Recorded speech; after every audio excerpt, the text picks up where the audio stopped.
اس کی repair and maintenance کی مدت دیکھی جاتی ہے کہ آپ نے بر وقت اس کے جو پارٹس چینج کرنے تھے وہ کیے. لیکن ذیشان صاحب کریڈیبلٹی تو ہوتی ہے, اگر جاپان سے کوئی مشینری آ رہی ہے اس کی میرے خیال سے پوری دنیا میں کریڈیبلٹی ہوگی, اور اگر کسی بھی ہاسپٹل میں اس طرح کا جو سیٹ اپ لگایا جاتا ہے تو آپ کو نہیں لگتا کہ ان کی وائرنگ ڈفرینٹ ہوتی ہے, وہاں پہ تو ہر چیز کا ایک پروٹوکول ہوتا ہے جو آپ کو فالو کرنا پڑتا ہے, تو یہ کیسے آگ لگی صرف اے سی کمپریسر کی وجہ سے؟ اچھا دیکھیں, اب یہ بڑی امپورٹنٹ بات ہے.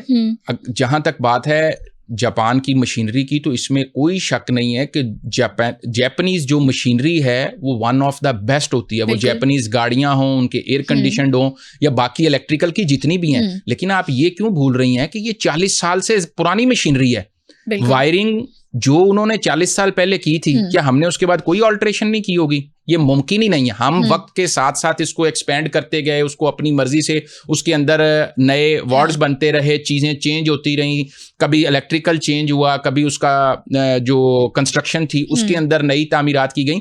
تو یہ تو اب انکوائری رپورٹ بتائے گی کہ جو چیزیں جیسے انسٹال ہوئی تھیں, جو ایس او پیز طے ہوئے تھے. لیکن ذیشان صاحب سب سے یہاں پر افسوسناک جو چیز ہے نا وہ یہ ہے کہ ریسکیو اینڈ ریلیف آپریشن کے حوالے سے جو خبریں سننے کو مل رہی ہیں, ابتدائی رپورٹ کوئی سامنے آئی ہے؟ اچھا دیکھیں, جو اب سے کچھ دیر پہلے ریسکیو جو سی ڈی اے کی جانب سے ایک ابتدائی رپورٹ دی گئی ہے, اس کو بظاہر ماننے کو بطور صحافی تو دل نہیں کرتا, کیونکہ وہ ان کا محکمہ ہے, تو انہوں نے کہیں بھی خود سے تو نہیں لکھنا کہ یہ ہماری غفلت ہے. لیکن ہم چونکہ ہم نے رپورٹ کرنا ہے جو چیز آفیشلی بیان کی گئی ہے, تو اس رپورٹ کے مطابق ان کا یہ کہنا ہے کہ ہمیں جو آگ رپورٹ ہو رہی ہے 6:45 کی, ان کا یہ کہنا ہے کہ ہمیں 6:54 پر رپورٹ اطلاع ہوئی ہے, اور ہم نے 7 بجے یعنی 6 منٹ میں پمز میں رپورٹ کی ہے. ٹھیک ہے, اب رپورٹ کرنے کا مطلب یہ ہرگز نہیں ہے کہ rescue and relief operation right at the moment شروع ہو گیا, کیونکہ ہمارے جو ساتھی رپورٹرز وہاں فیلڈ میں موجود ہیں جنہوں نے یہ سارا واقعہ اپنی آنکھوں سے دیکھا, ان کا یہ کہنا ہے کہ یہ جو سارے کا سارا انسیڈنٹ ہے, جب یہ پیش آیا, کچھ والدین نے بھی اس کے اوپر اپنی رائے کا اظہار کر رکھا ہے کہ نہ صرف طبی عملہ وہاں موجود نہیں تھا, ڈاکٹرز نہیں تھے, نرسز نہیں تھی, پیرامیڈکس نہیں تھا, ایون سیکیورٹی سٹاف نہیں تھا. یہ ہو گئی ایک چیز. اچھا, اب اس کے جتنے ایگزٹ کے راستے تھے وہ سارے کے سارے بند تھے. ٹھیک ہے, اس میں ہاسپٹل کی انتظامیہ کی ایک یہ ہو سکتی ہے کہ ہاسپٹل سے بچے چوری ہونے کے واقعات ہوتے ہیں, تو اس وجہ سے انٹری ایگزٹ ایک رکھتے ہیں, لیکن جو تالے تھے ان کی چابیاں وہاں موجود سیکیورٹی سٹاف کے پاس ہونی چاہیے. یہی نہیں, جو عینی شاہدین ہیں ان کا کہنا ہے کہ چونکہ وہاں پر کنسٹرکشن کا کام بھی ہو رہا تھا, ان سے انہوں نے ہتھوڑے لیے, کھڑکیوں کے شیشے توڑے تاکہ دھواں باہر نکلے, تو کسی نہ کسی کو ریسکیو کیا جائے. اور رہی بات جو آپ نے رپورٹ پوچھی, تو رپورٹ میں بتایا جی ریسکیو نے 17 افراد کو وہاں سے باحفاظت ایویکویٹ کیا ہے. چلیں جی, اچھا آپ نے 17 لوگوں کو تو کر لیا, یہ تو وہ رپورٹ ہے نا, لیکن دیکھنا یہ ہے کہ جس جگہ آگ لگی وہاں جو معصوم تھے, یہ 17 تو چل کے بھی باہر آ سکتے تھے, اس قابل تھے, کچھ نہ کچھ سفوکیشن میں وہ سروائیو کر سکتے تھے. لیکن وہ جو بچے جو دوسری سانس کے لیے بھی اس آکسیجن مشین کے محتاج تھے یا اس طبی عملے کی پراپر کیئر کے محتاج تھے, تو دیکھنا یہ ہے کہ اس سارے سسٹم کے اندر پہلے جو چند منٹ تھے, چند سیکنڈ تھے, فرسٹ آف آل آگ لگنے کی رپورٹ کب ہاسپٹل سے ریسکیو کو گئی, سیکنڈری انہوں نے اپنے اسٹیشن سے موو کب ہوئے, تھرڈلی وہ یہاں پہنچے کب پمز میں, چوتھے نمبر پر انہوں نے ریسکیو آپریشن سٹارٹ کب کیا, 5ویں نمبر پر انہوں نے اس آپریشن کو مکمل کب کیا. میں ایک اور چیز بتا دوں, پمز سے 3 منٹ کی دوری پر قریبی ریسکیو اسٹیشن ہے سی ڈی اے کا, 6 منٹ میں یہ کیوں پہنچے, اس سوال کا جواب کون دے گا؟ اب تو وہ آفس صبح 6 بجے 7 بجے کون سا ٹریفک جام, وہ بھی چھٹی کے دن, بہانہ بھی نہیں ہو سکتا. کوئی بہانہ یہاں قابل قبول نہیں ہے. صرف اور صرف تحقیقاتی رپورٹ اور تحقیقاتی رپورٹ بنانے والوں کو یہ دیکھنا ہے کہ سیکنڈ ٹو سیکنڈ اس کی پوری جامع انکوائری کی جائے کہ کب, کہاں, کیا اور کیسے ہوا. ٹھیک ہے, تمام سوالات کے جواب اس میں آگے ہمیں ملیں گے. ذیشان صاحب, پمز ہاسپٹل والا جو سانحہ جو آج پیش آیا ہے, اس کے علاوہ ماضی میں بھی ایسے بہت سارے کیسز رپورٹ بھی ہوئے ہیں, وہ تھوڑے ہمارے ناظرین کو بتائیں کہ کون کون سے کیسز کیسے کیسے رپورٹ ہوئے تھے. اچھا دیکھیں, ہاسپٹلز میں تو بہت سے واقعات آئے دن رونما ہوتے رہتے ہیں. اگر میں سب سے پہلے صرف ریلیٹ کروں آگ لگنے کا واقعہ, تو مجھے یاد ہے آج سے تقریباً 12 یا 14 سال پہلے, 14 سال ایگزیکٹلی 2012 کی بات ہے, جب لاہور کے سروسز ہاسپٹل میں آگ لگی تھی. ٹھیک ہے, اور اس میں غالباً 7 بچے جاں بحق ہوئے تھے. ٹھیک ہے, تو آپ یہ دیکھ لیں کہ 14 سال بعد بھی اس وقت بھی ایک انکوائری ہوئی تھی, انکوائری رپورٹ بھی بنی تھی, ٹھیک ہے, اور ذمہ داران کے خلاف کارروائی کا فیصلہ بھی ہوا, جو کہ کسی نہ کسی سٹیج پر کچھ معطلیاں, کچھ کے تبادلے, کچھ کو نوکریوں سے نکالنے تک گئی ہوگی, لیکن ہم سسٹم ڈیولپ نہیں کر سکے. آج 14 سال بعد بھی اس وقت 7 بچے اگر جاں بحق ہوئے تھے تو آج 14 بچے جاں بحق ہو رہے ہیں. یعنی ہمارے ہاں سسٹم کی ڈیولپمنٹ پر کوئی فوکس نہیں ہے. ہمارا جو سارے کا سارا نظام ہے وہ صرف اور صرف وقتی طور پر آئی واش پر فوکس ہے. اور اگر اس سے ہٹ کر کچھ ہاسپٹلز کے دیگر واقعات میں آپ کو بتاؤں تو کچھ عرصہ قبل آپ نے سنا ہوگا سرگودا میں چوہوں کے کاٹنے سے بچوں کی ڈیتھ ہوئی تھی, نومولود بچے, شیرخوار بچے. اسی طرح پاک پتن کے ایک ہاسپٹل میں بچوں کی ملٹیپل ڈیتھس رپورٹ ہوئی تھی, جس کے بعد ہیلتھ ڈپارٹمنٹ نے اور وزیر اعلیٰ پنجاب مریم نواز نے انکوائری رپورٹ بھی بنائی اور کچھ اقدامات کیے. اسی طرح اگر آپ سندھ میں دیکھ لیں تو حال ہی میں HIV پھیلنے کے جو سرنج کے استعمال کے واقعات رپورٹ ہوئے ہیں. تو یہ ہمارا سارے کا سارا جو ہیلتھ سسٹم ہے وہ ری ویمپ مانگتا ہے. پورے سسٹم کو از سر نو دیکھنے کی ضرورت ہے. اس کے اوپر خالی وزیر اعظم کا نوٹس ہو جانا, سیکٹری صحت اسلم غوری صاحب کو جو ہیں عہدے سے ہٹا دینا اور رپورٹ کے بعد کچھ مزید لوگوں کو ہٹا دینا, یہ کافی نہیں ہوگا. لیکن ذیشان صاحب انکوائری کافی ہے اس سب سانحے کے بعد, ذمہ دار کون ہے؟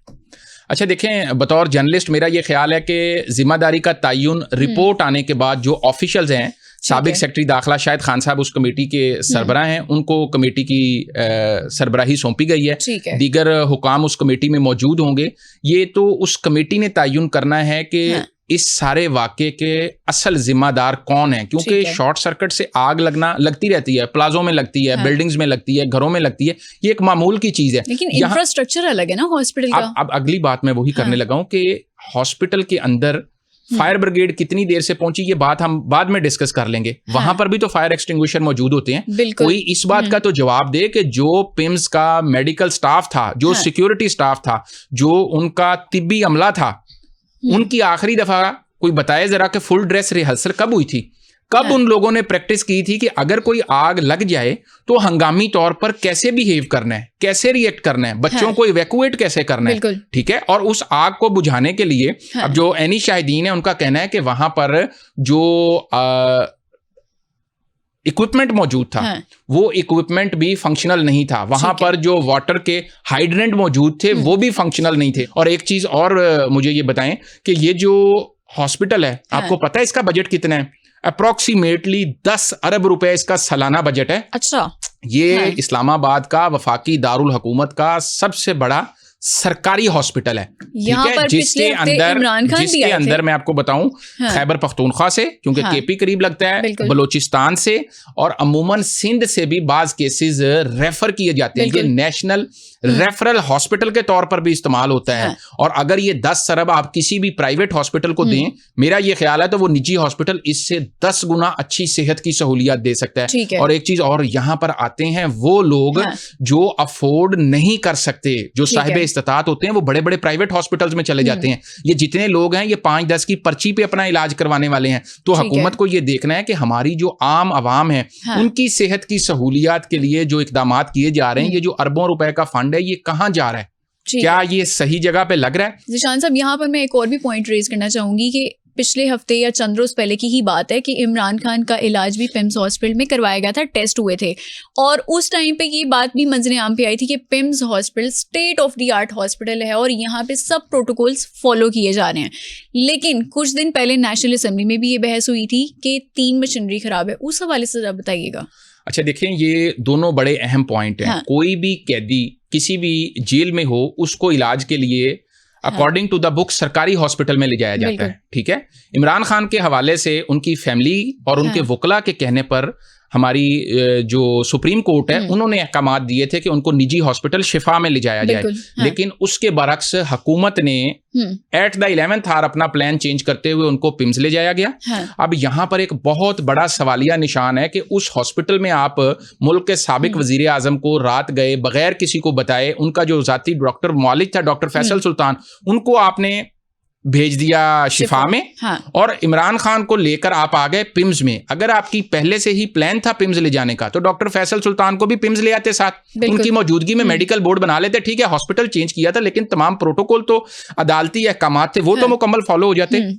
لیکن یہاں پر جو دوسرا سوال ہے, پچھلے 3 دن سے آپ دیکھیں کہ ہمارے جو وفاقی وزراء ہیں, جو حکومت کے نمائندے اور ترجمان ہیں, وہ پمس کی مکمل تعریفیں کر رہے ہیں, بتا رہے ہیں جی state of the art hospital ہے, تمام سہولیات موجود ہیں, سب کچھ یہاں پر موجود ہے. تو میرا خیال ہے کہ ان سب کے لیے یہ ایک مکافات عمل بھی ہے. آپ یہ دیکھیں کہ جن چیزوں کا وہ دعویٰ کر رہے تھے, وہ اب یہاں پر کیا جواب دیں گے کہ اگر ساری سہولیات تھیں, مان لیا سب کچھ ہے, تو اللہ نہ کرے کوئی حادثہ یا کوئی ایسا واقعہ بالکل سابق وزیر اعظم کی وہاں موجودگی میں کسی وارڈ میں پیش آ جائے, تو اللہ نہ کرے پھر کون کس کو کیا جواب دے گا. یہ بہت اہم نقطہ ہے. اور اس کو لے کر قومی اسمبلی میں جب سب لوگ تعریفیں کر رہے تھے کہ جی وہاں پر مشینری بھی ہے, کارڈک کا بھی ہے, باقی بھی آئی اسپیشلسٹ بھی ہیں, تو مان لیا سب کچھ ہے.